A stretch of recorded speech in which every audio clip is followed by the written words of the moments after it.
agreeing to chat with us today. I'm Natalie, relationship lead at Tempo. We're obviously so thrilled to be congratulating you on your place as number one on our Super Startups list. Thank you so much.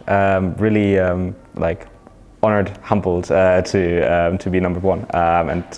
It's not like we didn't totally capitalize on that in the past couple of weeks since we've got it. But no, really honored. Thank you so much for that. Nice. And just so everyone's aware, what is it that you do for Juro? Yeah. So I'm Thomas. I'm the head of people and talent at Juro. Juro is an all-in-one contract automation platform that, in kind of short words, aims to dethrone Microsoft Word as the standard for doing agreements, contracts. And what I do is I basically build kind of the second product for Juro, which is the company and its people. So I try and make sure that we bring in fantastic people and then give those fantastic people opportunity to really do their best work at Juro for as long as they want to, and as long as we can make them be at their best. We were most specifically so impressed by the level of thought and kind of intricacies that you've built into your culture playbook and how you're kind of presenting that to publicly to other kind of employers and candidates. We'd love to hear more about how you actually kind of cultivated those values and put that level of thought into it, because I'm sure it wasn't an easy thing to do. So for us, we see culture as a product, and by extension the whole employee experience as a product that a people and talent, or in classic ways HR, aims to deliver. So if you're doing a good job, then the markers of that culture will all signal green. I think a lot of companies, they struggle to define culture in the first place, and that's what we really started with. So what does it actually mean to have a culture, or a strong, authentic culture in a business? And for us, we simply boiled it down to, culture fundamentally is working well together. How can you work well together? That is a set of core values that you can then define, and at best, those core values can serve as a set of operational principles, if you will, to essentially define how you're going to make decisions, how you're going to conduct yourself with each other, and most importantly, the people that you hire, the things that you expect from those people that you've hired, and the things you offer in return.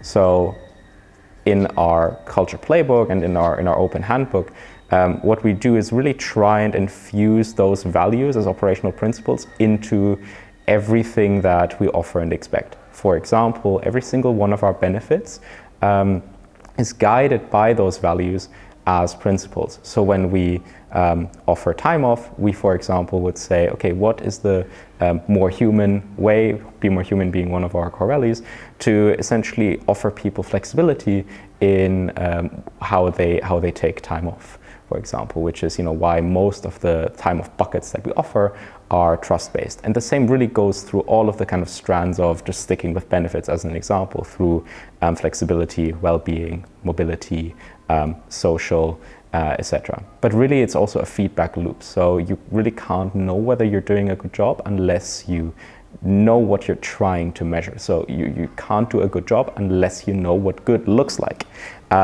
You can do this through a variety of ways. You can measure engagement through surveys, which oftentimes are a good marker of if you are building a good culture, if you're working well together, then your people should be inspired, they should feel like they truly belong and can bring their best self to work, and they should feel engaged. You can do this through qualitative measures, like checking in, like I do with managers monthly, and trying to understand, just keeping your ear to the ground and saying, how are your people feeling? Who's struggling with what? How can you help them?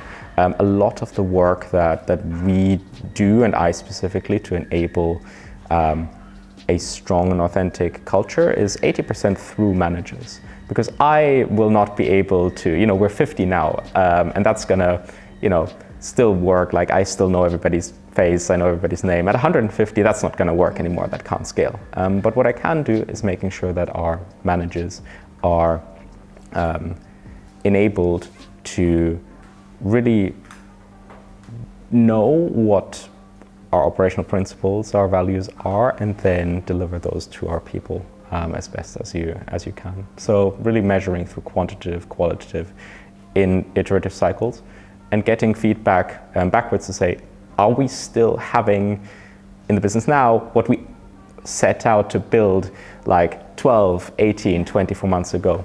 I think it's actually a fallacy that a lot of companies think they need to change their values like every 24 months. I think that's not really a given. I wanted to draw upon specifically what you mentioned about like your Be More Human value, which is really interesting for us to focus in on, that concept of having a human-centric culture, which I know is spoken about quite broadly within the market, but hard to really get right.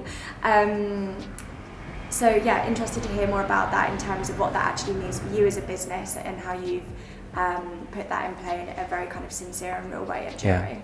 So Be More Human used to actually even be in our vision, still is in our vision as a business. We want to make contracts more human. That was one of the kind of pillars that our founders actually set the business up as. The whole idea of Juro as a company is that contracts, agreements are a bit drab, they're a bit boring. Nobody likes to go through them, but that's because over like 1,000 years, contracts or agreements turn from a very simple thing to people agree on something into 20-page documents that really isn't the start of a great relationship. It just really is the thing you have to go through.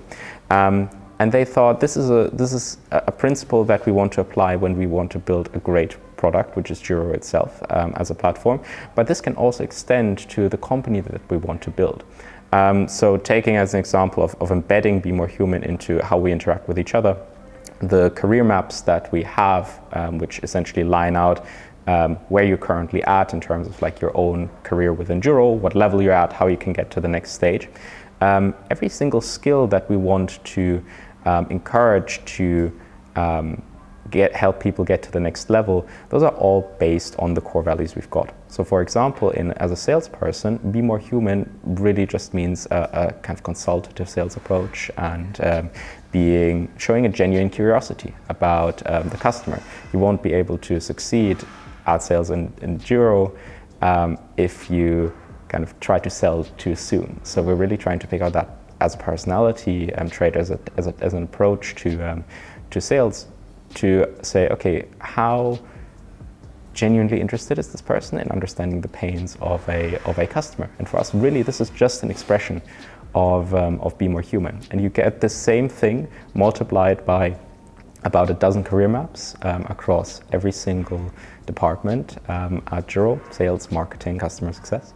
And that's really all there is to it. I think it's not rocket science. I think if you want to have a genuinely human-centric approach, you just got to define in a couple of bullet points, what is it that like having a human-centric approach means to you? It can be something different than what we do, but then stick to that and then try and say, okay, how can I embed this in the things that I offer and the things that I expect? It's great to hear the synergy between how you're actually hoping to operate as a product and how that really like ties in with also how you're hoping to operate kind of culturally as people within the business. In terms of, I guess, the results that you've actually seen from the team as a kind of byproduct of putting all of this stuff in place, could you walk me through that, how that's looked for you? So just in terms of like general numbers, I mean, we do track like employee NPS, which is for us a good marker of how engaged, how inspired are people feeling at work.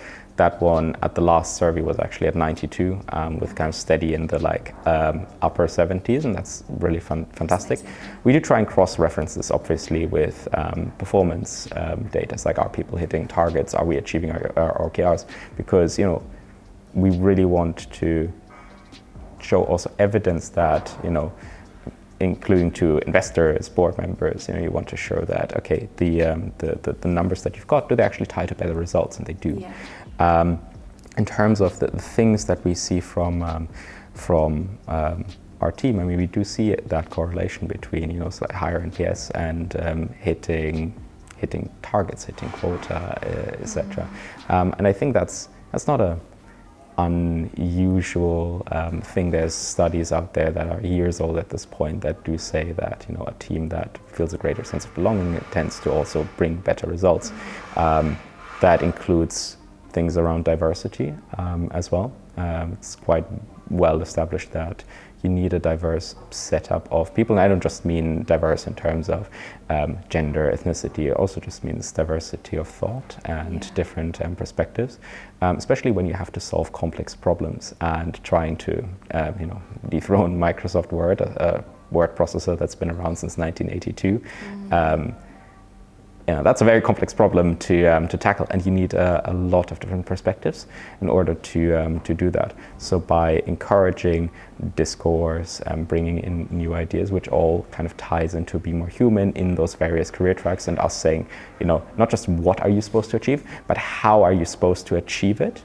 That I think is lacking in some companies that I've seen in the past, where it's very much about like results, and if you don't deliver results, you know, you're out.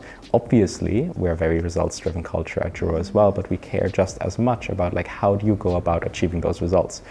We would say that even if you hit your results, but you know, you're not actually aligning with our values or adding to them as you do them. So in other words, if you're doing very good on the what, but not good on the how, we'd argue you're still not doing a good job. What you're describing there, I suppose, is like a really big element of like safety for your employees. So I guess that in turn obviously is really laying the foundations to foster or like provide a culture where employees can like innovate and yeah, ultimately do their best work. So it's yeah, it's great to hear. It's interesting you mention safety, because like psychological safety is another. It's a construct that's kind of bubbled up again recently. I feel it's a bit en vogue.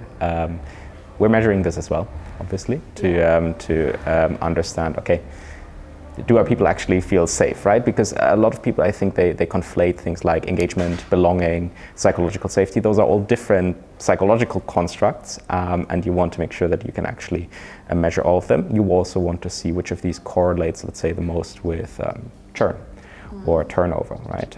In the people and talent team, I've got like 8 top-level metrics that I'm tracking to judge the health of people and talent as a whole. Like, are we hitting our hiring targets? What's our retention rate, engagement, etc.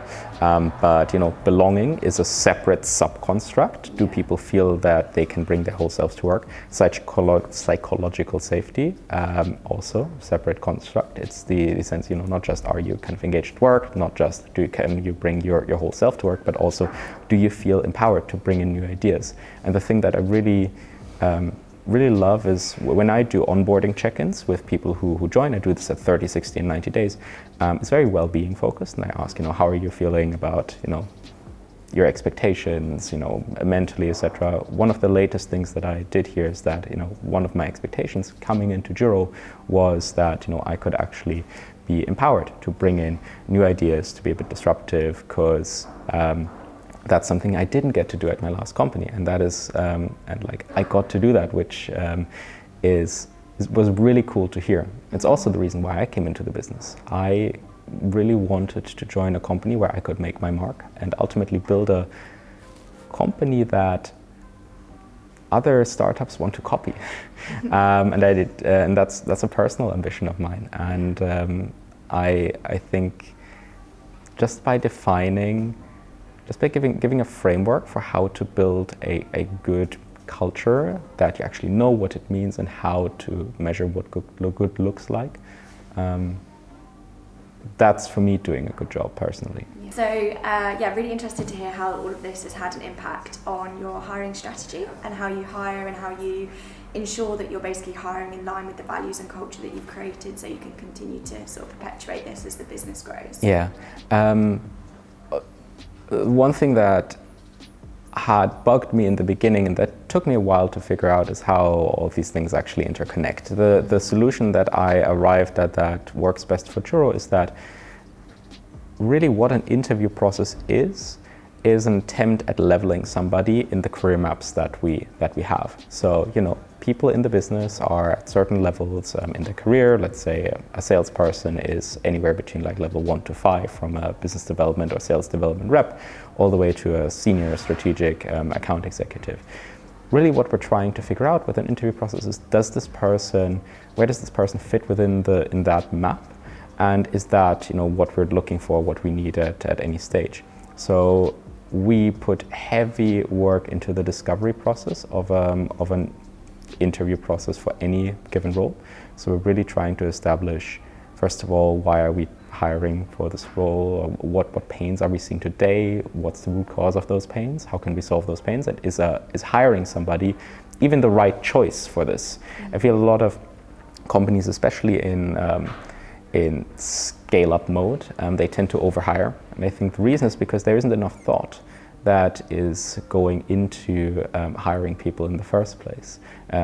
There's a tendency to throw money at the problem especially when you've raised a big funding round.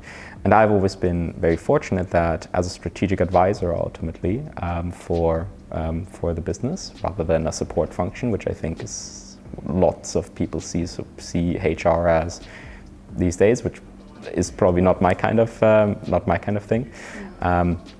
But I can say no to hiring for roles, and I say no to about 30% of roles that we're trying to hire, and I think that puts us at about the right level. And then there's a really rigorous discovery process to understand, okay, which of the skills from the career map, the how, essentially, are the things that are really important for us. Is it curiosity, sense of gravitas, persistence in salespeople? And then saying, okay, well, what are questions, work tasks that we can do to assess each of these things at every stage in the interview process, whether it's 3 or 2 or 4 stages, and then figuring out what a good answer looks like. We think that the best interview process are ones where there's no surprises. And you should really be able to figure out at every stage, quite scientifically, does this person align with the things that we're looking for, and do we align with what that person is looking for? Yeah. If the person is saying, look, I want to be in the office 5 days a week and I expect everybody else to be there, is that the kind of place that we are? Probably not. Mm-hmm. So a hiring process is very much not too dissimilar from a sales process, in that you qualify people in and out, but it's a two-way street, and you want to make sure that you offer transparency in saying, this is the kind of company we are, this is the kind of company we aren't. That's why we send people a blog post on how to ace your interview at Juro.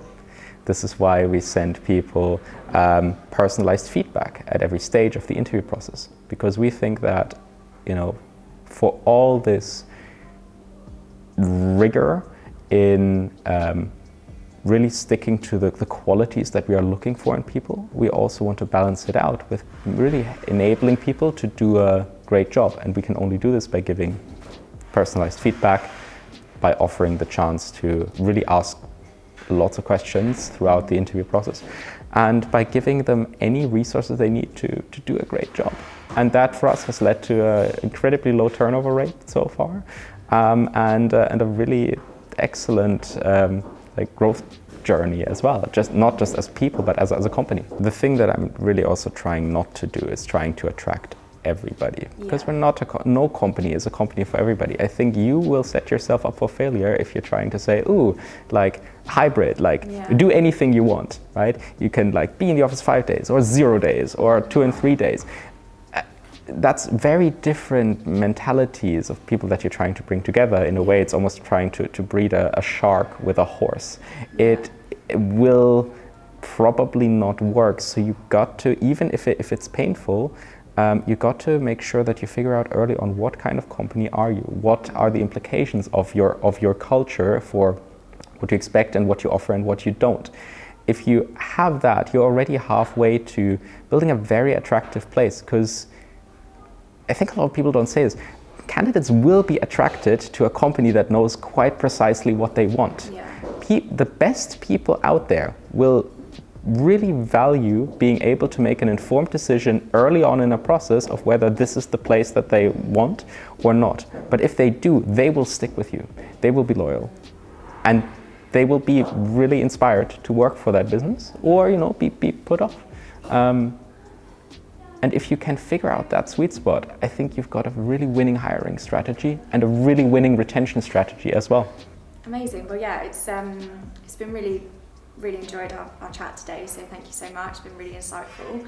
I guess just to end with, I'd love to hear, obviously as we're kind of gearing up for a new year, like anything that's on the people agenda for you that you'd like to share, or anything that could kind of, I guess, give us an insight into what the coming months are going to look like for Juro. Yeah, so there's 4 areas that I'm very interested in the coming years, especially being voted number 1. While very humbling, it also, I see it as a mandate in order to live up to that title by the end of next year. Yeah. But I think in order to get there, there's 4 areas that I really want to focus on: compensation and compensation philosophy, benefits, and the things that we offer, especially to people who are London-based and people who are remote. Yeah.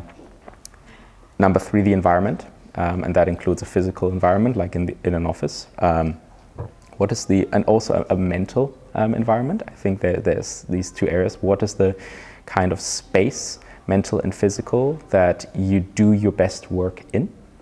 And number 4, growth. So where can you go? What are the possibilities, and what are the things that you can involve yourself into?